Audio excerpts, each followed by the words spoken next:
और अचानक road roller का ब्रेक फेल। फिर मेरे दिमाग की बत्ती जली।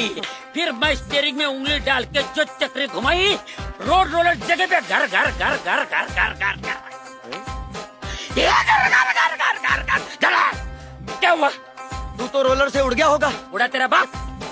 अरे पब्लिक चिल्ला रही थी और रोड रोलर जाके पेड़ को लगा झटकन, पेड़ खाई में गिरा भटकन, फिर रोड रोलर जाके किनारे पे लटका।